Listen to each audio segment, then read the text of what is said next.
Warm welcome dear students. आज के इस वीडियो में हम कवर करेंगे दो topics electromagnetic induction 10+2 unit 4 electromagnetic induction के दो टॉपिक्स करेंगे कवर। इंपॉर्टेंट है दोनों। एक करना हमने सेल्फ इंडक्शन और एक कराऊंगा इसके बाद म्यूचुअल इंडक्शन। चलो अभी तो नाम इस है सुना आपने, अब इसके बारे में डिस्कशन कर लेते हैं। पहले होता क्या है सेल्फ इंडक्शन। पीछे जब चैप्टर चल रहा था, शुरू किया हमने चैप्टर, तो मैंने ना फैराडेज लॉज डिस्कस किए। याद करो, एक अपने पास कॉइल था, गैल्वेनोमीटर है, कोई बैटरी नहीं थी इसमें, और एक मैग्नेट था, है ना, याद आ गया होगा आपको। जब मैग्नेट को हम एक कॉइल के पास मूव करते हैं, चाहे उसको पास लेके आए मैग्नेट को, चाहे दूर लेके जाए, तो इस कॉइल में एक डिफ्लेक्शन आया था। जो गैल्वेनोमीटर है उसमें एक डिफ्लेक्शन आया था, क्योंकि कॉइल में कुछ ईएमएफ, कुछ वोल्टेज इंड्यूस हो गया, और अगर हम सर्किट को क्लोज कर देंगे तो एक करंट भी चलेगा। सो ये मैंने एक्सपेरिमेंट करके दिखा चुका हूं, पहले भी फिर से बता रहा हूं। एक कॉइल के पास जिसमें काफी सारे टर्न्स हैं, नंबर ऑफ टर्न्स, उसके पास अगर मैग्नेटिक फील्ड का वैल्यू चेंज होगा, चाहे कम हो जाए चाहे ज्यादा हो जाए, ये तो याद होगा सभी को ना कि मैग्नेट के पास फील्ड स्ट्रांग होता है, मैग्नेट से दूर चले जाएंगे तो फील्ड वीक पड़ जाता है। तो मैग्नेट जो है वो आयरन के ऑब्जेक्ट को इतना दूर से अट्रैक्ट नहीं करता। आयरन चीजन, इसको मैं पास में लाऊं फिर नो डाउट ये जुड़ जाएगा, लेकिन क्या, क्योंकि जो जब पास में आ जाएगा ना, तो ये फेरोमैग्नेटिक पीस, आयरन का पीस जो है वो मैग्नेट के पास पहुंच चुका है, स्ट्रांग फील्ड में आ गया, तो इस पे जो अट्रैक्शन का फोर्स है बढ़ चुका है। लेकिन अगर मैं दूर रखूंगा और सोचूं कि यहां से ये इसको खींच लेगा, वो पॉसिबल नहीं है, क्योंकि इसका फील्ड यहां पे स्ट्रांग। दूर जाएंगे इससे फील्ड लाइन खुलती जाएंगी, फील्ड वीक होता जाएगा। तो इस कॉइल के पास जब मैग्नेट को लाते हैं तो मैग्नेटिक फील्ड लाइंस का नंबर यहां पे बढ़ जाता है। इसको जब हम दूर करते हैं तो यहां पे मैग्नेटिक फील्ड लाइंस का नंबर कम हो जाता है। चलिए, तो अब मैं जैसे इस मैग्नेट को इसके पास लाता हूं या दूर लेके जाता हूं तो यहां पे एक डिफ्लेक्शन आता है। चेक करो बेटा, सुई हिली ना, बाहर निकालने पे भी हिली, क्योंकि बाहर निकालने पे मैग्नेटिक फ्लक्स रिड्यूस हुआ और अंदर इसको लेके आने पे मैग्नेटिक फ्लक्स बढ़ा, मैग्नेटिक फील्ड लाइंस का नंबर इंक्रीज हुआ, या मैग्नेटिक फील्ड का स्ट्रेंथ चेंज हुआ।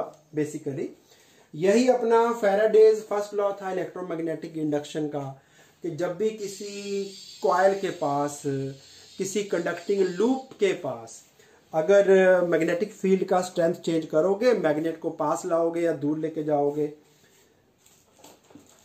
आपने तो मैग्नेट ऐसे वाला देखा हुआ है ना, एक कंपास होती है और एक मैग्नेट होता है, पास में लाते हैं। मैग्नेट पे जिधर डॉट लगा होता है उस साइड पे होता है नॉर्थ पोल। तो पीछे काफी डिस्कशन इसका हो चुका है, लास्ट जो लेक्चर्स हुए हैं। तो जब मैग्नेट को पास लाते हैं तो यहाँ पे मैग्नेटिक फील्ड लाइंस का नंबर इंक्रीज हो जाएगा, मैग्नेट को पीछे खींचेंगे, मैग्नेटिक फील्ड लाइंस का नंबर कम हो जाएगा। और मैग्नेटिक फील्ड का स्ट्रेंथ अगर चेंज हुआ, या यहाँ पे जो number of field lines crossing है उनका नंबर अगर चेंज हुआ, तो एक ईएमएफ इंड्यूस होना है पक्का। और वो लेंजेस लॉ के अकॉर्डिंग आपको याद होगा अपने कॉज को अपोज करता है, अपने कॉज को, यानी कि जिस चेंज के कारण वो फील्ड जो ईएमएफ है इंड्यूस हो रहा है, उस चेंज को वो अपोज करता है। यानी अगर फ्लक्स बढ़ रहा है तो इंड्यूस्ड करंट उसको कम करने की कोशिश करेगा। पहले डिस्कस कर चुके हैं, जिन्होंने पिछला लेक्चर नहीं किया बेटा प्लीज स्विच ओवर उस पर हो जाइए, पहले वो करके फिर इसको करने का ज़्यादा मजा आएगा। और जब मैग्नेट को हम दूर लेके जाते हैं तो फ्लक्स कम होता है, तो जो कम हो रहा है उसको पूरा करना है, यानी कि फ्लक्स को चेंज होने से रोकना है। बढ़ रहा है तो उसके अपोजिट फील्ड सेट करना है ताकि बढ़े ना, और अगर कम हो रहा है तो उसी तरह का और फील्ड बनाना है ताकि उसमें ऐड होके टोटल फील्ड उतना ही हो जाए, टोटल फ्लक्स उतना ही हो जाए जितना पहले था। तो आज का ये जो फिनोमिनन है self induction and mutual induction, ये उसी से ही लिंक्ड है। चलिए, तो आपको याद होगा ये एक इनेमल्ड वायर है, मैंने बताया था पहले भी, इसको डिस्कस कर चुका हूं। इनेमल्ड वायर मतलब ये कॉपर के वायर जैसा ही दिखता है, लेकिन इसके ऊपर ना एक बहुत ही बारीक कोटिंग हुई है। अभी फोकस में नहीं आया मुझे लग रहा है।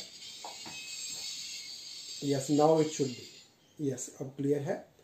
तो इसमें जो मैंने ये तार वाइंड की हुई है, ये तार है इनेमल्ड वायर, कॉपर की है नो डाउट, लेकिन इसके ऊपर एक पतला सा कोटिंग हुआ है। इसको इनेमल्ड कॉपर वायर कहते हैं। तो इसको जब हमने वाइंड कर लिया ऐसे, तो एक सोलेनॉइड जैसा बन गया। अब इसकी खासियत क्या होगी देखिए जरा। अगर तो मैं इसमें करंट पास करूंगा, एक कांस्टेंट करंट, तो पीछे हमने magnetic effects of current chapter discuss किया, याद होगा। इसके अंदर एक मैग्नेटिक फील्ड सेटअप हो जाएगा mu naught N I, where mu naught is constant of proportionality, magnetism में यूज कर चुके हैं। वैल्यू था 4 पाई इंटू 10⁻⁻⁷, और n था number of turns per unit length. Obvious है I जो है वो करंट है। लेकिन अगर ये डीसी करंट होगा, अगर मैं इसको एक बैटरी से कनेक्ट करता हूं, बैटरी जो अपने सेल मिलते हैं मार्केट में, जो घड़ी में डलते हैं, उससे अगर मैं जोड़ता हूं, तो इसमें चलेगा एक कांस्टेंट करंट। कांस्टेंट करंट होगा, करंट कांस्टेंट है, number of turns per unit length constant है, म्यू नॉट कांस्टेंट है। तो उस केस में बेटा इसके अंदर जो मैग्नेटिक फील्ड का स्ट्रेंथ है ना, वो चेंज नहीं होगा। अगर I का वैल्यू कांस्टेंट है, तो यहां पे एक टर्न का मैग्नेटिक फ्लक्स, एक टर्न का मैग्नेटिक फ्लक्स को हमने फाई से लिखा था, और फ्लक्स जैसे इलेक्ट्रिक फ्लक्स निकालते थे E into area, magnetic flux भी था B डॉट एरिया। तो B का डायरेक्शन मैंने बताया आपको पिछले लेक्चर्स में कि अगर करंट जो है सर्कल में हो, तो फिंगर्स को रखिए अलोंग करंट, तो थंब से आएगा मैग्नेटिक फील्ड। तो इसका magnetic field right hand side को है। देखिए ध्यान से, ये मैं एक टर्न ड्रॉ कर रहा हूं, एक टर्न का जो एरिया वेक्टर है, एरिया बताया आपको, वो सरफेस को नॉर्मली पॉइंट करता है। एरिया इधर को हो गया, मैग्नेटिक फील्ड का डायरेक्शन भी इधर को हो गया। तो B और A में कितना एंगल, 0, और cos ऑफ थीटा आता है डॉट प्रोडक्ट में, cos 0 की वैल्यू आ गई 1। तो इसका मैग्नेटिक फ्लक्स हो गया बेटा B इंटू A। कोई डाउट यहां तक नहीं होना चाहिए। अगर मैं पूछूं कि पूरे सोलेनॉइड को कितना फ्लक्स मिला, बेटा इतना फ्लक्स तो एक टर्न को मिला ना, इसको मैं एक टर्न दे देता हूं। एक टर्न का जो फ्लक्स है वो इतना है, लेकिन यहां पे तो टर्न्स काफी ज्यादा है, बहुत सारे टर्न्स हैं। तो सभी टर्न्स का फ्लक्स क्या होगा? ये है सिंगल टर्न का फ्लक्स। तो टोटल फ्लक्स क्या होगा? टोटल फ्लक्स होगा number of turns total into B into A, और B का वैल्यू मैं लिख चुका हूं ऑलरेडी, म्यू नॉट एन आई। बेटा ये जो n लिखा मैंने कैपिटल, ये है टोटल टर्न। ओके, जब तक ये करंट चेंज नहीं होगा, तब तक बेटा इसको जो फ्लक्स मिल रहा है, हालांकि अपने फ्लक्स है इसका, खुद ने तो बनाया है इसने, अपना ही करंट, उस करंट से बना एक फील्ड को एक टर्न के एरिया से मल्टीप्लाई कर दिया, तो एक टर्न का फ्लक्स आ गया, इनटू सभी टर्न्स का नंबर से मल्टीप्लाई कर दिया, तो आ गया टोटल मैग्नेटिक फ्लक्स। तो जो इस सोलेनॉइड का जो मैग्नेटिक फ्लक्स है, जो यहां से क्रॉस कर रहा है, अपने ही करंट के कारण वो कांस्टेंट है। तो जब तक फ्लक्स कांस्टेंट हो, जैसे मैंने यहां पे करके दिखाया था आपको कि अगर ये मैग्नेट मूव नहीं कर रहा, तो यहां पे कोई डिफ्लेक्शन नहीं आता बेटा, कोई ईएमएफ नहीं बनेगा। ईएमएफ तब इंड्यूस होता है जब हम इसको मूव करते हैं मैग्नेट को। सुई हिली ना, मैग्नेट को अगर मैं खड़ा रखूं, नो मोशन। अगर मैं मैग्नेट को बाहर को निकालता हूं, तो सुई में डिफ्लेक्शन आता है, यानी तब ईएमएफ इंड्यूस होता है। यहां भी कुछ ऐसा ही है बेटा, जब तक ये करंट चेंज नहीं होगा, नंबर ऑफ टर्न्स चेंज नहीं होंगे, म्यू नॉट सेम रहेगा, तब तक फ्लक्स में चेंज आना ही नहीं है। तो फ्लक्स में चेंज नहीं आना, तो यहां पे कोई मैग्नेटिक फील्ड के कारण, मैग्नेटिक फ्लक्स के कारण कोई वोल्टेज इंड्यूस नहीं होगा। लेकिन अगर हम इस करंट को चेंज करें, करंट आई को बढ़ाएं या कम करें, कुछ भी करें, इसी तरह जैसे यहां पे मैग्नेटिक फील्ड को चाहे तो डिक्रीज करें, बेटा इसको बाहर को लेके गए तो डिक्रीज होगा, इसको मैग्नेट को अंदर लेके आओगे तो फ्लक्स इंक्रीज होगा। चाहे इंक्रीज हो चाहे डिक्रीज हो, there is always an induced EMF. उसका डायरेक्शन अलग अलग होता है, नो डाउट, यहां भी ऐसे होगा। अगर हम इस करंट को चाहे इंक्रीज कर दें, इसमें से जो करंट है पहले 2 एम्पियर था उसको 5 एम्पियर कर दें, या 2 एम्पियर था उसको 1 एम्पियर पे ले जाए। करंट को चाहे इंक्रीज करो चाहे डिक्रीज करो। इंक्रीज डिक्रीज करने से बेटा करंट चेंज होने से मैग्नेटिक फ्लक्स में चेंज आएगा, आएगा। फ्लक्स में चेंज आ गया तो फैराडेज लॉ क्या कहता है, समझ गए होंगे आप अपने आप।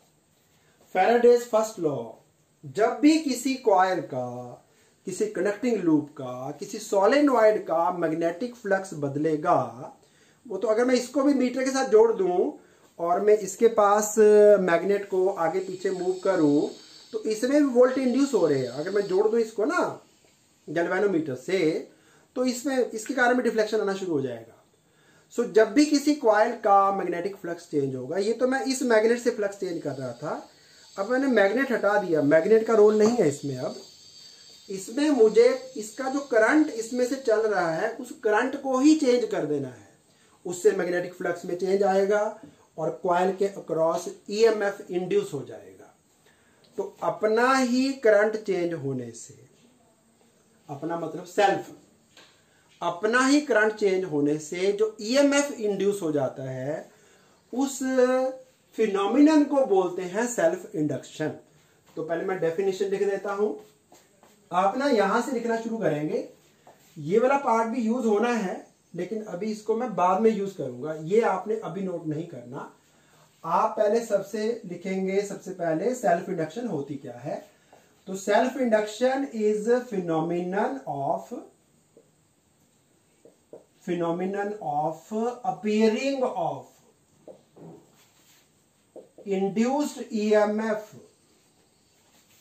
Induced EMF across a coil भी हो सकता है, सोलेनॉइड भी हो सकता है, अक्रॉस अ कॉइल और solenoid when current passing through it changes. पहले डेफिनेशन आएंगी बेटा, when current passing through it changes. इस फिनोमिनन को बोलेंगे सेल्फ इंडक्शन। इंड्यूस करना मतलब अपने अक्रॉस, अपने थ्रू, अपने अंदर से कुछ बना देना। तो यहां पे इंडक्शन जो है वो ईएमएफ की है, वोल्टेज इंड्यूस हो रहा है। और सेल्फ का मतलब है अपने आप इंड्यूस कर लेना, अपना ही करंट चेंज होने के कारण जो वोल्टेज है, ईएमएफ है, वो इंड्यूस हो गया। उस फिनोमिनन को बोलते हैं सेल्फ इंडक्शन। अब ये तो हो गया सेल्फ इंडक्शन होती क्या है। अब क्वेश्चन है कि सेल्फ इंडक्शन होती कितनी है, उसका मेजरमेंट भी है कि कितना इसका सेल्फ इंडक्टेंस है। उसके लिए मैं यही फॉर्मूला यूज करूंगा, इसको थोड़ा सा टचअप करूंगा, लेकिन अभी आपने ये नोट नहीं करना, ये एक डेरिवेशन के अंदर आएगा। मैं डेरिवेशन जब निकालेंगे कि इसका सेल्फ इंडक्टेंस कितना है, फॉर्मूला क्या है, ये उसमें यूज होगा। अभी आप आगे लिखेंगे वाला डेफिनेशन कि सेल्फ इंडक्टेंस जो है वो मेजरमेंट में कितना होता है। उसके लिए बहुत सिंपल, आप देख रहे हैं जो मैग्नेटिक फ्लक्स है लिंक्ड विद द कॉइल, वो डायरेक्टली प्रोपोर्शनल टू करंट है। देखो ना, प्रोपोर्शनल का मतलब क्या होता है, कुछ चीजें कांस्टेंट है और एक वेरिएबल है, उस पर डिपेंड करता है, उसको प्रोपोर्शनल कहते हैं। इसमें नंबर ऑफ टर्न्स पे कोई चेंज नहीं आएगा, number of turns, point length भी कांस्टेंट है, म्यू नॉट का वैल्यू कांस्टेंट है, सिर्फ एक ही वेरिएबल है आई। तो फ्लक्स जो है किसी भी कॉइल का, किसी लूप का, किसी सोलेनॉइड का, वो उसमें से पास हो रहे करंट के होगा डायरेक्टली प्रोपोर्शनल। ओके, तो flux linked with the coil is directly proportional to current I. तो जब मैं प्रोपोर्शनैलिटी का साइन हटाऊंगा तो यहां पे कांस्टेंट आएगा, उस कांस्टेंट को हमने एल लिखना है। एल जो है उसी को बोलते हैं बेटा हम self inductance of the coil of solenoid, जो भी होगा वो। L is self inductance, phi equal to L into I, where L includes all these constants. वो भी निकालते हैं कि एल का वैल्यू क्या आएगा। अब बात आई फिर एल का यूनिट क्या होगा, SI unit of self inductance. SI unit जो है वैसे तो होना चाहिए वो वेबर, बेटा मैग्नेटिक फ्लक्स का यूनिट वेबर बताया था आपको ना, अपॉन करंट, करंट यानी एम्पियर, वेबर पर एम्पियर, या शॉर्ट में ऐसे लिख सकते हो W कैपिटल B स्मॉल पर एम्पियर। इसका एक और नाम भी है, इसी को बेटा हेनरी कहते हैं। हेनरी साइंटिस्ट का नाम है, वो वाला हेनरी नहीं है बेटा, ऑसवर्ल्ड वाला नहीं है, हेनरी साइंटिस्ट का नाम है। या फिर कैपिटल एच से लिख सकते हैं, कैपिटल एच लिखा होगा दैट मीन्स हेनरी है। जैसे बेटा रेजिस्टेंस के लिए आप ओम लिखते थे, कैपेसिटर के लिए आप फैरेड माइक्रो फैरेड यूज करते थे। ये एक नई चीज आ गई, अब इसको भी यूज करेंगे इन फ्यूचर। सेल्फ इंडक्टेंस का जो यूनिट है वो है हेनरी, कैपिटल एच से लिखना है। रेजिस्टेंस वाला ओम था, कैपेसिटर वाला एफ था कैपिटल फैरेड, और इंडक्टेंस का यूनिट है हेनरी, कैपिटल एच लिखना है इसको। अच्छा, अब एक और तरीके से इसको मुझे लिखना है। अब मैं बात कर रहा था कि अगर इस सॉलिनॉइड के थ्रू जो करंट पासिंग है वो चेंज हो जाए, चेंज होगा तो मैग्नेटिक फ्लक्स चेंज होगा, मैग्नेटिक फ्लक्स चेंज होगा तो ईएमएफ इंड्यूस होगा, और वो कितने वोल्ट ईएमएफ इंड्यूस होगा उसका फॉर्मूला आपको आता है। Induced EMF, Faraday's law, induced EMF का फॉर्मूला था d phi by D t, याद करो, माइनस साइन भी था आगे, ठीक है लिख देते हैं वो भी। तो इसका आगे मैं डेरिवेटिव लूंगा बेटा, माइनस को ऐसे ही रखो, एल का वैल्यू तो मैंने बताया कांस्टेंट है, L is equal to constant. ये जो सारे पैरामीटर ना करंट को छोड़ के वो कांस्टेंट, वही एल है। तो एल का वैल्यू कांस्टेंट है, चेंज क्या हो रहा है, करंट, तो डेरिवेटिव जो है डी बाई डी टी वो जो है वो करंट का आएगा। तो ये फॉर्मूला रहेगा इंड्यूस्ड ईएमएफ का। सेल्फ इंडक्टेंस निकालना है तो phi is equal to L I, self inductance यहां से भी निकलता है, minus L into d I by D t. चलो अगर क्वेश्चन आ जाए, आप एक काम करना, मैं यहां पे बोर्ड पे नहीं लिख रहा हूं, अगर क्वेश्चन आ जाए define self inductance of a coil, कि एक कॉइल की सेल्फ इंडक्टेंस क्या होती है, तो उसके लिए बेटा आप ना यहां से दो तरह से डिफाइन कर सकते हो। इसको यूज करें, अगर चेक करो, आप डेफिनेशन अपने वर्ड में लिख लेना, मैं बोर्ड पे नहीं लिख रहा हूं। यहां से लिख सकते हैं self inductance of a coil is equal to, L of a coil is equal to phi. बेटा एल का वैल्यू फाई कब आएगा, एल इक्वल टू फाई कब आ जाएगा, जब करंट इक्वल टू 1 एम्पियर होगा, है ना। तो हम ये कह सकते हैं कि किसी कॉइल का सेल्फ इंडक्टेंस, किसी कॉइल का self inductance is equal to magnetic flux linked with it. मैं बोल रहा हूं, आप नोट डाउन कर लेना वर्ड्स में। क्वेश्चन है define self inductance of a coil. Self inductance of a coil is equal to magnetic flux linked with the coil या सॉलिनॉइड, जो भी दिया होगा, when a current of 1 ampere, current of 1 ampere passes through the coil। इसको अपने words में लिख लीजिए, पॉज कर लो वीडियो को, कोई बात नहीं है। Self inductance of a coil is equal to magnetic flux linked with the coil when current of 1 ampere passes through the coil. Very simple. यहां से भी लिख सकते हैं, यहां से क्या लिखोगे, self inductance of a coil is equal to induced EMF, कब, जब d I by D t, d I by D t 1 होगा। जितने वोल्ट इंड्यूस होंगे कॉइल के अक्रॉस, वो नेगेटिव साइन तो जस्ट डायरेक्शन के लिए है, लेंजेस लॉ, कि ईएमएफ किधर को इंड्यूस होगा, उसका डायरेक्शन क्या होगा, किधर प्लस बनेगा किधर माइनस बनेगा, वो तो उसके लिए है। मैग्नीट्यूड में induced EMF is equal to L into di/dt। तो अगर आपको यहां से डिफाइन करना है तो आप लिखेंगे सेल्फ, दोनों डेफिनेशन नोट कर लेना, ये लिख लिया आपने, ये भी लिख लो। Self inductance of a coil is equal to induced EMF across it when current passing through it changes at the rate of 1 ampere per second. 1 ampere का चेंज 1 सेकेंड में आ जाए तो जितना EMF इंड्यूस होगा वही इस कॉइल का self inductance है। Very simple. दोनों फिर से देखो दोबारा। Magnetic flux linked with the coil when a current of 1 ampere passes through it is equal to self inductance. दूसरी definition, self inductance of a coil is equal to induced EMF across the coil when current passing through it changes by 1 ampere per second, या changes at the rate of 1 ampere per second. चलो दोनों definition note कर ली, unit पता लग गया आपको। ऐसा unit Henry है, जैसे रेजिस्टेंस कैपेसिटेंस पहले किए हमने, अब ये ऑल्टरनेटिंग करंट्स में एक और डिवाइस यूज होगा जिसको हम सेल्फ इंडक्टेंस या सिंपली इंडक्टेंस भी कह देते हैं। शॉर्ट नेम सेल्फ नहीं लगाते साथ में, ओनली इंडक्टेंस बोल देते हैं। बेटा ये इंडक्टर है, इसको इंडक्टर बोलेंगे। Inductor is a solenoid, coil भी हो सकता है, वो भी चलेगा। चलिए अब क्वेश्चन आ रहा है कि अगर मुझे एक स्ट्रेट सोलेनॉइड का सेल्फ इंडक्शन निकालना हो, तो मैं थोड़ा हेडिंग यहां चेंज कर रहा हूं, आपने होप नोट कर लिया होगा। Self inductance of a straight solenoid, तो ये मेरा नेक्स्ट हेडिंग है बेटा। मैंने लिखा बोला था पहले ये नोट नहीं करना आपने, अब नोट करना है इसको। चलिए है बहुत इजी बेटा, स्टेप्स में सारे बता चुका हूं। मैग्नेटिक फील्ड एक करंट कैरिंग सोलेनॉइड के अंदर होता है μ0 Ni, where n was number of turns total.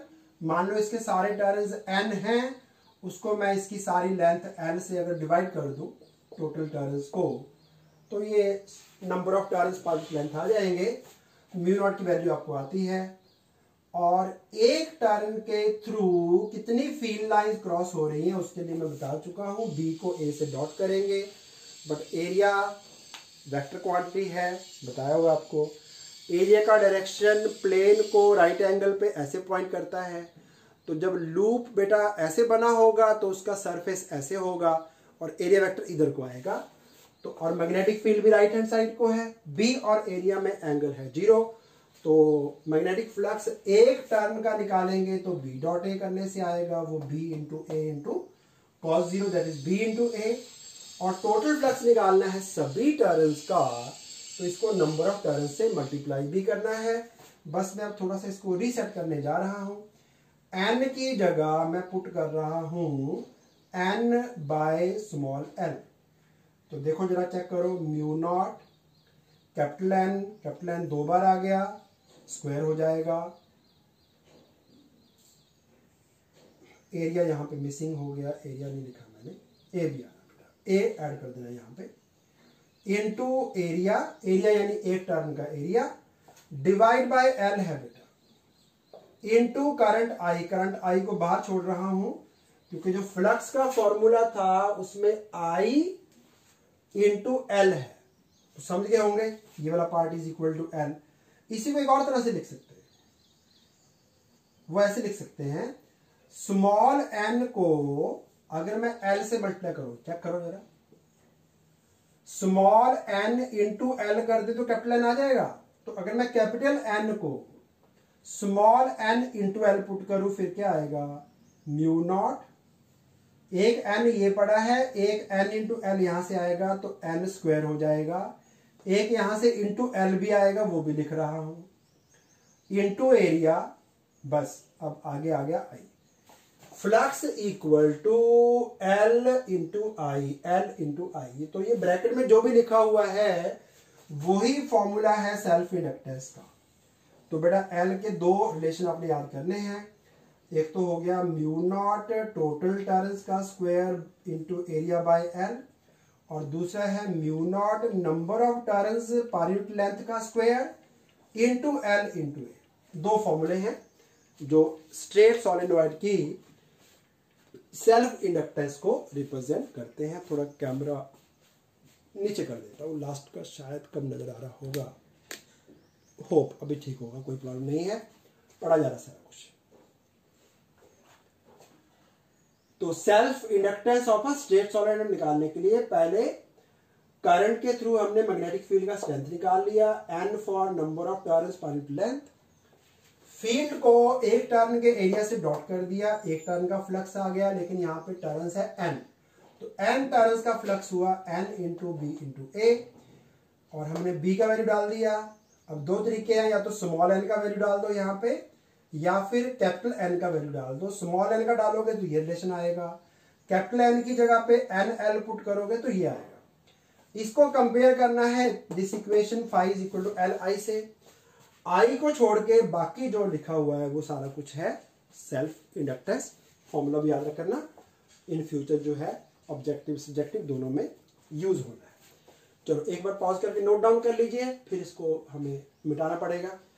और अब हमें निकालना है कि एक इंडक्टर में जब करंट आई पास करते हैं, क्योंकि इंडक्टर जो है ना लेंजिस लॉ अपने कॉज को, अपने चेंज को, करंट के चेंज को अपोज करेगा, तो उस अपोजिशन को ओवरकम करने के लिए जैसे जैसे मेरी बात सुनो, जो ग्रेविटी की फोर्स है, जो ग्रेविटी की फोर्स है वो लिफ्ट का ऊपर जाना अपोज करती है, वो तो नीचे खींचती है उसको लिफ्ट को, बट लिफ्ट जाती है ना ऊपर को। तो अगर आप ग्रेविटी की फोर्स के अगेंस्ट ऊपर को जाते हैं तो उसमें ग्रेविटेशनल पोटेंशियल एनर्जी स्टोर होती है।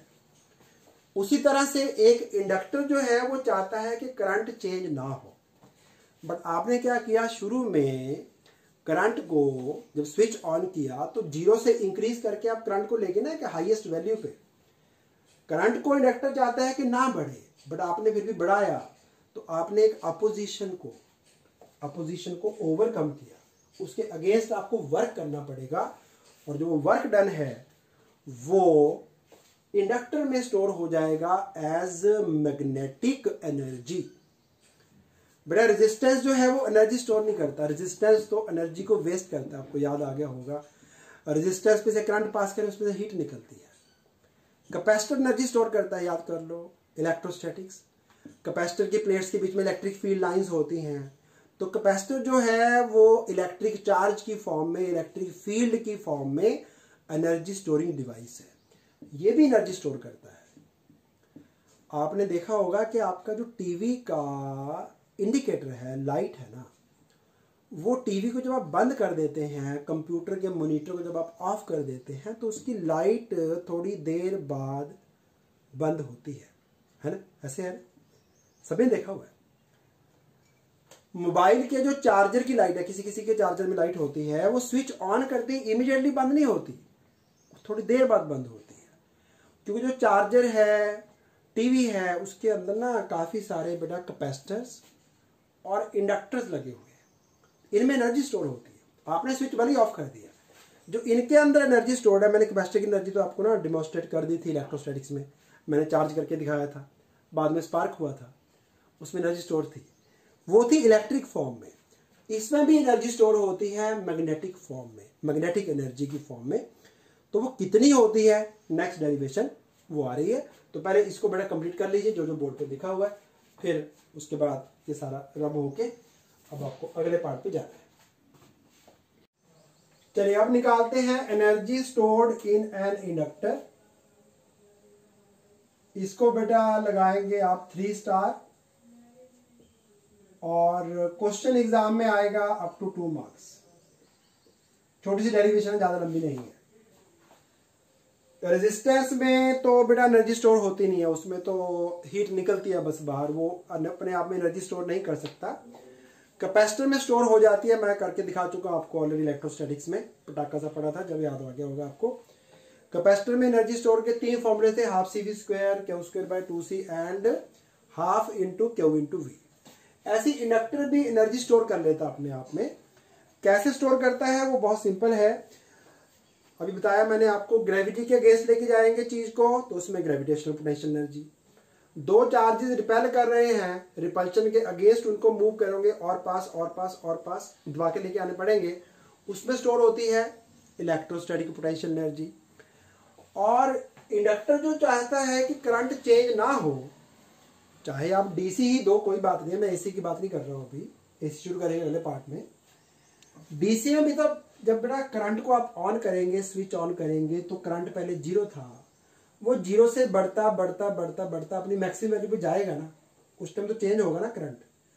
तो उस टाइम जब करंट को आपने चेंज करना था और इंडक्टर चाहता करंट चेंज ना हो, लेकिन आप जबरदस्ती करते जा रहे हैं, तो आपको कुछ वर्क करना पड़ेगा। वो work done he energy of inductor की फॉर्म में स्टोर होता है। अब वो वर्क कितना होगा, जैसे आप बेटा कैपेसिटर में कर रहे थे कि जैसे जैसे कैपेसिटर के अक्रॉस चार्ज बिल्ड होता रहा, पहले थोड़ा सा चार्ज इधर से इधर गया इस प्लेट पे, वोल्टेज थोड़ी बढ़ी, फिर और चार्ज लेके गए, वोल्टेज और बढ़ गई। उसी तरह से जैसे आपने ना बेटा ब्रिक्स रखनी हो, या जो वीट के ना वो बोरियां होती हैं, वीट की जो पैकिंग होती है ना, कट्टे जिसको बोलते हैं, वो हमने ऊपर से ऊपर तक रखने होते हैं। तो बेटा जब पहला रखते हैं तो कम हाइट तक जाना है, अगले में ज्यादा हाइट तक जाना है, फिर और हाइट पे रखना है, फिर और हाइट पे रखना है। तो हर बार उतना ही केजी मूव करने के लिए ज्यादा वर्क करना पड़ता है। उसी तरह बेटा यहां भी ऐसे ही है। अगर वर्क डन बेटा चेंज होता रहे, कहीं कम फिर ज्यादा फिर और ज्यादा फिर और ज्यादा वेरिएबल हो जाए, इंटीग्रेशन लगानी पड़ती है। यहां भी वही करेंगे। तो लेट अस से जब स्विच हमने ऑन कर दिया, let current at any movement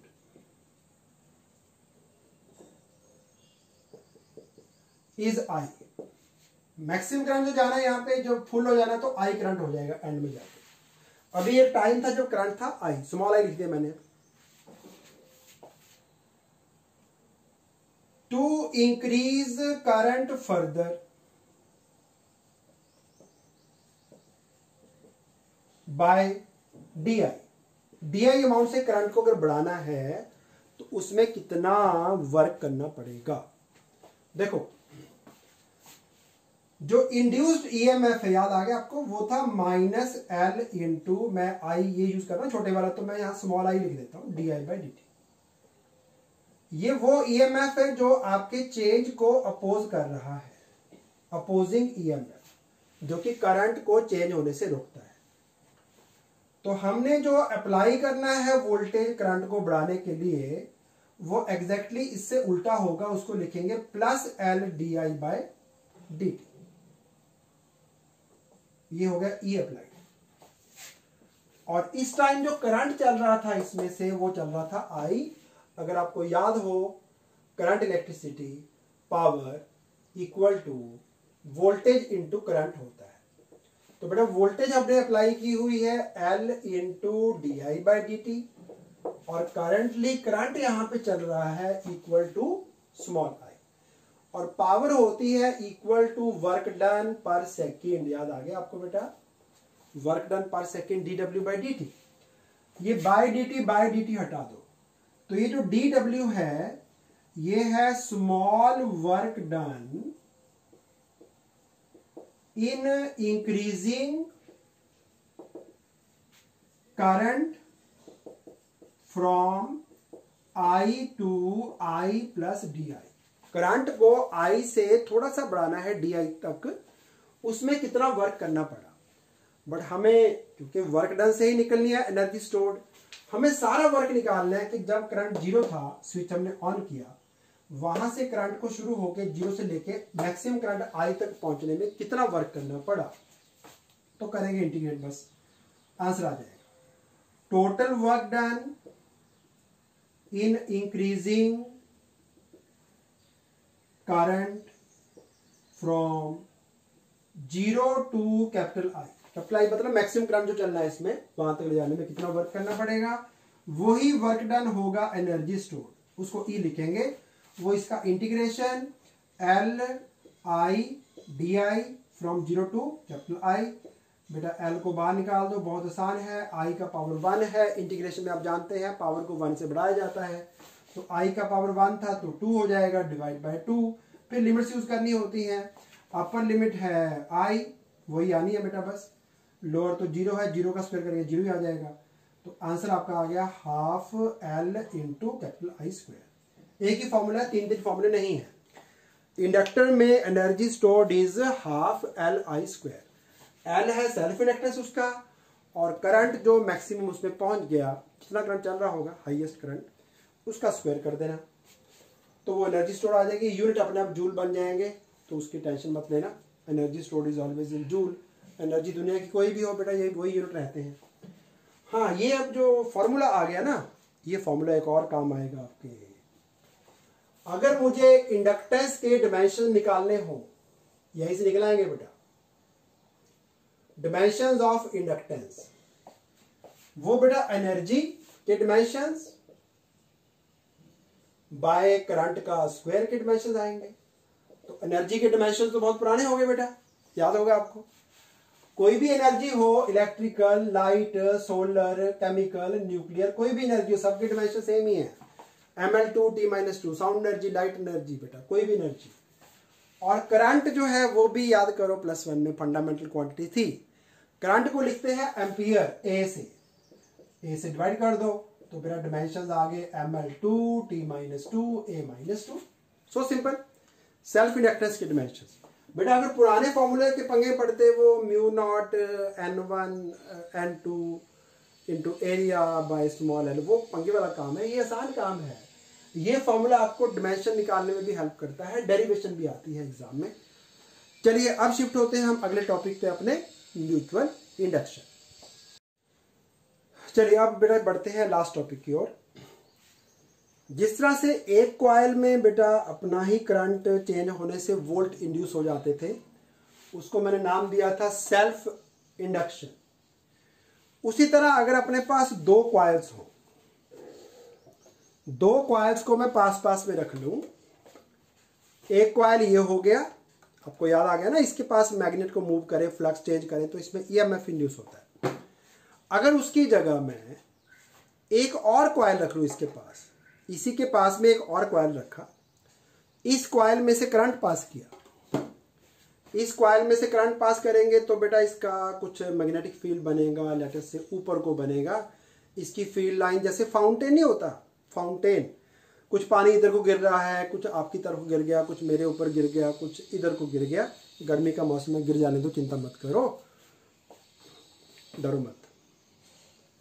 तो 2 कॉइल हैं बेटा, इस कॉइल में हमने करंट पास किया, इसकी जो फील्ड लाइंस थी ऐसे ऐसे बनेंगी ना, और उसकी फील्ड लाइन में से कुछ लाइन इसमें से क्रॉस करेंगी, कुछ लाइंस इसमें से जाएंगी, है ना। ऐसे दो कॉइल पास पास में रखे हुए हैं, यहाँ से जो फील्ड लाइन निकलेंगे वो इसमें से क्रॉस करेंगे। अगर मैं इसका करंट चेंज करूँ, एक कॉइल का अगर मैं करंट चेंज करूँ, तो जो यहाँ पे फील्ड लाइंस का नंबर है वो भी चेंज होगा, क्योंकि इसका मैग्नेटिक फील्ड चेंज हो जाएगा। तो यहाँ पे फील्ड लाइंस का नंबर चेंज होगा, फील्ड लाइंस का नंबर चेंज होगा तो यहाँ पे भी एक ईएमएफ इंड्यूस होगा। तो सेल्फ इंडक्शन में और म्यूचुअल इंडक्शन में थोड़ा सा फर्क है। म्यूचुअल इंडक्शन में क्या है, इसमें है phenomenon of appearing of induced EMF across a coil और सोलेनॉइड। मैंने मिटाया नहीं, पिछला ही लिखा हुआ है ये बेटा, पहले भी यही लिखा था ना, वही लिखा हुआ है। बस यहां पे था when current passing through the coil changes, अपना ही करंट चेंज हो रहा था तब। अब अपना करंट नहीं चेंज हो रहा, अब जो करंट है वो नेबरिंग कॉइल का चेंज हो रहा है। जिसमें करंट हमने दिया उसको बोलेंगे प्राइमरी कॉइल। आप इस डेफिनेशन से पहले ये डायग्राम भी ड्रॉ कर लेना। और एक उसके पास में जो कॉइल रखी होगी उसको हम बोलेंगे secondary coil. So what is found, secondary coil में अगर हम एक गैल्वेनोमीटर लगाएंगे और प्राइमरी कॉइल का जो करंट है वो चेंज करेंगे। चेंज करने के बहुत सारे तरीके हैं। एरो का मतलब है वोल्टेज को चेंज करना, जिसके ऊपर एरो लग गया इसका मतलब वो चीज कम ज्यादा की जा सकती है। तो अगर मैं प्राइमरी कॉइल का वोल्टेज जो सप्लाई है उसको चेंज कर दूं, वोल्टेज चेंज होगा तो ऑब्वियस है करंट भी चेंज होगा। तो सेकेंडरी में एक बड़ा डिफ्लेक्शन आता है, डिफ्लेक्शन इज सीन। तो एक कॉइल का करंट चेंज होने से पड़ोसी कॉइल पे जो इफेक्ट होता है बेटा जब आपने रखी हुई थी मारुति 800 और जो आपका पड़ोसी था वो ले आया बेटा ये लंबी सी गाड़ी, फिर आपने बोलना शुरू किया पापा को, पापा अच्छा नहीं लगता, उनकी गाड़ी में एसी है, हमारी गाड़ी में एसी नहीं है, हमारी गाड़ी में 5 लोग बड़ी मुश्किल से फिट आते हैं। पापा को थोड़ा सा ना प्रेशर डालना शुरू कर देते हैं कि पापा ले लो आप भी। फिर पापा बताते हैं कि बेटा सैलरी इतनी नहीं है, तो पापा लोन मिलता कोई बात नहीं है, लोन पे ले लो, कुछ नहीं होता, चुकता रहेगा धीरे धीरे, थोड़ा अच्छा तो लगेगा। ओके, उसको बोलते हैं म्यूचुअल इंडक्शन। बेटा पंगा उन्होंने लिया, असर इधर शुरू हो गया, उसको बोलते हैं म्यूचुअल इफेक्ट, राइट। अब क्लास में बेटा जब एक बच्चा जो है मोबाइल लेके आ गया, मान लो, वैसे स्कूल में अलाउड नहीं होता, फिर भी कोई कुछ बच्चा ले आता है, 2 बच्चे बैठे हैं पास पास ना बेंच पे। अब ये वाला बेटा फेसबुक खोल के बैठा है, टीचर पढ़ा रहा है उधर, कोई बात नहीं, तो इस पे क्या असर नहीं होगा? होगा, ये देखेगा उधर को, नो डाउट, लेकिन जब टीचर का मुंह बोर्ड की तरफ को हो जाएगा ना, तो फिर इधर जरूर देखेगा कि ये अपने मोबाइल पे क्या देख रहा है, कौन सी लड़की की फोटो आ रही है ना। ये मतलब ह्यूमन बीइंग्स का सो कॉल्ड एक इनहेरेंट प्रॉपर्टी है।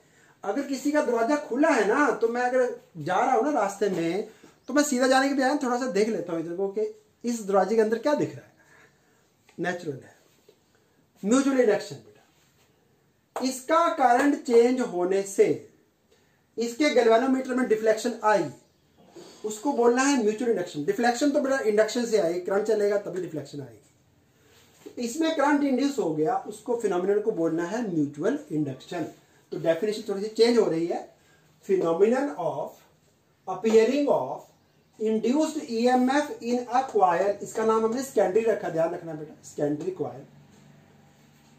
When current passing through a neighboring coil changes, अपना करंट नहीं अब है, current passing through neighbouring coil changes, उस फिनोमिनन को बोलना है म्यूचुअल इंडक्शन।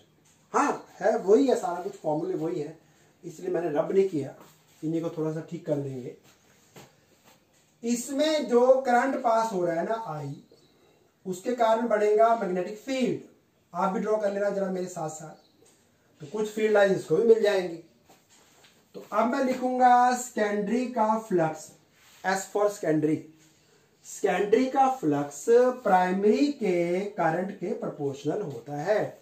अगर ये करंट आप बढ़ा देंगे तो और ज्यादा फील्ड बनेगा, और ज्यादा फील्ड लाइंस आएंगी, फ्लक्स और इंक्रीज हो जाएगा। सेकेंडरी कॉइल का मैग्नेटिक फ्लक्स, सेकेंडरी कॉइल में से पास हो रही number of field lines is proportional to primary में कितना करंट चल रहा है। तो यहां मैंने आई प्राइमरी कर दिया। हाँ सिंबल थोड़ा चेंज है, इसको इस बार बोलेंगे म्यूचुअल इंडक्टेंस। तो सेकेंडरी का फ्लक्स प्राइमरी के करंट के प्रोपोर्शनल, यानी कि सेकेंडरी का flux primary current into some constant M, M को ही बोलेंगे म्यूचुअल इंडक्टेंस। समझ गए होंगे, सेम ही मेथड है सारा बेटा, कोई नया काम तो मैंने किया नहीं, सेम ही है। ऐसा यूनिट इसका भी होगा बेटा, फ्लक्स का यूनिट वही पुराना वेबर, करंट अब भी एम्पियर में ही होता है तो वेबर पर एम्पियर, इसको भी हेनरी में मेजर करेंगे। हाँ अब मुझे अगर निकालना है इंड्यूस्ड ईएमएफ, वो होता है D phi by D T, वही पुराना अपना Faraday's law, minus D phi by D T. तो इस बार निकलेगा बेटा एम बाहर being constant into D I P by D, D I P by D लिखना है, और इसको लिखना है EMF induced across the secondary. Hope के कोई डाउट नहीं होना चाहिए इसमें, सारा प्रोसेस सेम था जो सेल्फ इंडक्टेंस में किया। फर्क ये था कि सेल्फ इंडक्टेंस में अपना ही करंट था, अपने क्रॉस वोल्टेज इंड्यूस हो रहे थे, इस बार करंट पड़ोसी का है और वोल्टेज हमें इंड्यूस हो रही है, बस ये चेंज है। हमें उसको सेकेंडरी बोलना है, पड़ोसी जिसने पहले पंगा लिया, जिसने कार पहले खरीदी, उसको बोलना है प्राइमरी। प्राइमरी का करंट चेंज होने से सेकेंडरी में वोल्टेज इंड्यूस होगी, उसको बोलना है फिनोमिनन को म्यूचुअल इंडक्शन। अब म्यूचुअल इंडक्टेंस इन कॉइल से कितनी है, वो है सेकेंडरी का फ्लक्स प्राइमरी करंट के प्रोपोर्शनल। तो बेटा प्रोपोर्शनलिटी का साइन हटाएंगे, एम आ जाएगा, एम को बोलेंगे म्यूचुअल इंडक्टेंस। और इसको भी डिफाइन करने के दो मेथड हैं, गुस्सा मत करना, जो दो डेफिनेशन अभी लिखी थी ना फिर से लिखनी है, चिंता मत करो बेटा, लिखना है लिखना है लिखना है, लिखो, मैं डिक्लेयर करता हूं आपको। एक सेट ऑफ कॉइल्स का mutual inductance of a set of coils is equal to flux linked with the secondary is equal to flux linked with the secondary, या सिंपली लिख दो flux linked with one coil when current of 1 ampere passes through the other coil। बेटा दो coils है ना, एक coil का magnetic flux कितना होगा जब दूसरी कॉइल में 1 एम्पियर करंट पास करेंगे, तो जितना वो फ्लक्स होगा वही इन कॉइल्स का म्यूचुअल इंडक्टेंस है। दोबारा समझा रहा हूं, mutual inductance of a set of coils, pair of coils is equal to magnetic flux linked with one coil when current of 1 ampere passes through the other coil। जितना magnetic flux linkup होगा वही इन दोनों का mutual inductance है। चलिए hope इसमें कोई doubt नहीं है। अब यहां से भी डिफाइन कर सकते हैं, कैसे? Mutual inductance between two coils is equal to,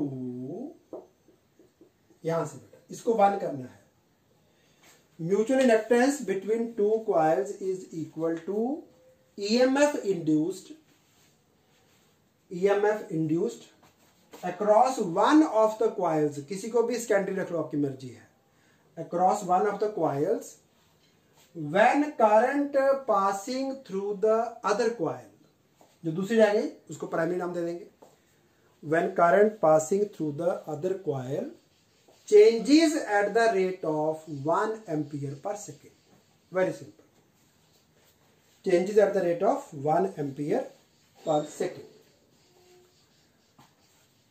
चलिए अब म्यूचुअल इंडक्शन हमने दो तरह के निकालने हैं, एक मैं आपको दूंगा एज होमवर्क, वो एनसीईआरटी की बुक में है और 2 बार बोर्ड एग्जाम में आ चुका है। जो बोर्ड एग्जाम में नहीं आया वो मैं करके दे रहा हूं, मेथड वही है दोनों में। तो हम निकालने जा रहे हैं mutual inductance of two coaxial solenoids. Method वही है, पुराना सारा सेम रहेगा। 2 सोलेनॉइड्स हैं, उनका वो दोनों सोलेनॉइड ना कोएक्सियल है। कोएक्सियल का मतलब है कि एक सोलेनॉइड के अंदर, ये भी मान लो एक सोलेनॉइड है नहीं, वैसे मान लो आप, कोई बात नहीं है, ये प्राइमरी हो गया बाहर वाला बेटा, इसके अंदर एक और सोलेनॉइड डाल देंगे, ये सेकेंडरी हो गया। तो प्राइमरी के अंदर डाल दिया सेकेंडरी, वो इसलिए डाल दिया, बताता हूं आपको, यही वाला क्वेश्चन क्यों करते हैं या एग्जाम में अगर आएगा तो यही वाला क्यों आएगा। रीजन बीइंग बेटा, अगर एक फाउंटेन से पानी लेना है, फाउंटेन से पानी लेना है, ये फाउंटेन है, कुछ पानी इधर गिर रहा है, कुछ इधर गिर रहा है, कुछ इधर गिर रहा है। अगर बेटा हम अपना कंटेनर लेके पानी हम चाहते हैं गिलास में इकट्ठा कर लें, तो अगर हम अपना कंटेनर लेके इस फाउंटेन के साथ इधर को खड़े होंगे तो क्या सारा पानी हमारे कंटेनर में आएगा? नहीं आएगा ना, कुछ इधर को भी जाएगा, कुछ इधर को जाएगा, कुछ इधर को जाएगा, कुछ यहां को जाएगा। तो जो मैंने कॉइल्स रखी है इस तरह से ना, ये बेस्ट तरीका नहीं है म्यूचुअल इंडक्टेंस लेने का। बेस्ट मेथड क्या है? बेस्ट मेथड ये है कि एक कॉइल जो है वो तो होनी चाहिए अंदर की तरफ, ऐसे, और एक कॉइल उसके बाहर होनी चाहिए, यानी कि कोएक्सियली ड्रॉ करो दूसरी कॉइल को। ये होगी अपनी सपोज सेकेंडरी कॉइल, सेकेंडरी अंदर वाली लेनी है। प्राइमरी, ये बेटा प्राइमरी हो गया, देखो जरा,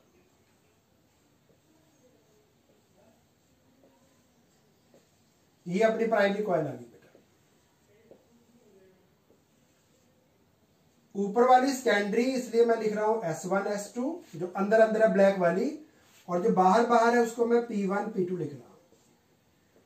प्राइमरी में करंट हमने देना होता है, तो करंट हमने I दिया। सपोज जो प्राइमरी है उसके टर्न्स हैं N1, और जो अंदर वाली टर्न्स कॉइल है सेकेंडरी, इसके टर्न्स हैं N2, और ये टोटल लेंथ है पहले की तरह L। करेंगे वही मेथड से ही सारा कुछ जैसे पहले किया। चलिए इसको मैं रब कर रहा हूं, नोट डाउन कर लिया होगा आपने। चलिए अब क्या करना है, देखो बेटा, निकालनी है म्यूचुअल इंडक्टेंस। तो सबसे पहले निकालना होता है कि जो मेन सॉलिनॉइड है प्राइमरी, उसने कितना फील्ड बनाया। तो फॉर्मूला वही पुराना अपना पिछले वाला, magnetic field due to primary, उसके टर्न्स हैं बेटा N1, B equal to mu naught, number of turns N1, length को L, और इनटू करंट I। प्राइमरी में करंट सपोज आपने IP दे दिया बेटा, IP लिख लेते हैं। Magnetic field equal to mu naught, number of turns पर लेंथ, टोटल टर्न्स N1 है उसको L से डिवाइड कर दीजिए, N1 by L, into primary current. बेटा फील्ड निकल आया यहां तक। अब हमें निकालना है एक टर्न का फ्लक्स, पहले की तरह, जो अंदर ब्लैक वाले की बात कर रहा हूं, जो सेकेंडरी है उसके एक टर्न का एरिया अगर है A, अंदर वाले की बात कर रहा हूं बेटा, उसका एरिया A, बाहर वाले में करंट ऐसे, तो बेटा फील्ड राइट हैंड साइड को, तो B और A में direction same, that is angle, पहले मैं लिख रहा हूं flux of one turn, B into A into cos of 0 degree. बेटा यहां तक कोई doubt? B into A into cos 0, cause 0 को 1 पुट किया, B इंटू A आ गया। ये एक टर्न का फ्लक्स है, हमने निकालना है सेकेंडरी का total flux, 5S total flux of the secondary. Total flux निकालने के लिए सेकेंडरी के टोटल टर्न्स यानी कि N2 से मल्टीप्लाई करेंगे सिंगल टर्न के फ्लक्स को, तो N2 into B into A, B का वैल्यू ऊपर लिख चुके हो, पुट कर दो, mu naught N1 by L into I primary into area. जैसे पहले आपको सिखाया था, करंट को बाहर छोड़ दो और जो अंदर बच गया वही इक्वल टू म्यूचुअल इंडक्टेंस होगा। Secondary flux equal to mu naught N1 N2 into area upon L। बस यही से आंसर आ जाएगा बेटा।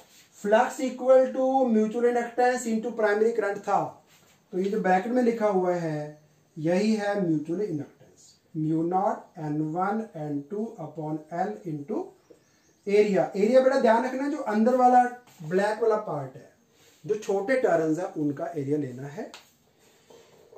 चलिए, मुझे लगता नहीं कि रिपीट करने की जरूरत है, क्योंकि स्टेप्स जो है एग्जैक्टली पुराने वाले से मैच कर रहे हैं, कोई फर्क नहीं है। हाँ, कुछ बच्चों को डाउट होता है कि क्या इसको हम स्मॉल n की टर्म में लिख सकते हैं, वो अपने आप ट्राई करना, लिख सकते हैं बेटा, नो डाउट। फिर आएगा mu naught small n1 small n2 into L into area, ऐसे भी ठीक है बेटा, ये भी अलाउड है, ये भी लिख सकते हो। चलिए, डेरिवेशन ना ये वाली इतनी इंपॉर्टेंट नहीं है। अब जो हम क्योंकि अभी एंड की तरफ आ गए हैं, पीछे जो हम कर चुके हैं energy stored in the inductor, वो फॉर्मूला बड़े काम का है, और वो फॉर्मूला आगे एक चैप्टर आ रहा है इसी का सेकंड पार्ट, अल्टरनेटिंग करंट्स, वहां पे जाके वो बहुत यूजफुल रहेगा। तो एनर्जी स्टोर्ड इन कैपेसिटर के तो 3 फॉर्मूले थे, Q2/2C, half CV square and half Q into V। Energy stored in inductor का एक ही फॉर्मूला है, हाफ LI स्क्वायर, वो डिराइव कर चुके हैं हम। So that is the closing of today's lecture. Thank you for joining. तो आज का लेक्चर जो है उसकी रिकॉर्डिंग इसलिए करनी पड़ी क्योंकि काफ़ी बच्चे जो हैं गवर्नमेंट मॉडल स्कूल्स के चंडीगढ़, उनका आज शाम को टेस्ट है। वैसे ही लाइव होने वाला था बट उनका टेस्ट है। कोई बात नहीं है, समझ आ गया होगा। तो इसके बाद ना जो नेक्स्ट लेक्चर होगा वो मैं कराऊंगा सीधा आपको जूम पे। उस लेक्चर में फिर बेटा आपके जो भी डाउट्स होंगे यहाँ पे पहले वो इश्यूज रिजॉल्व कर दूंगा, फिर आगे टॉपिक शुरू करूंगा। So that is all for today. Thank you for joining.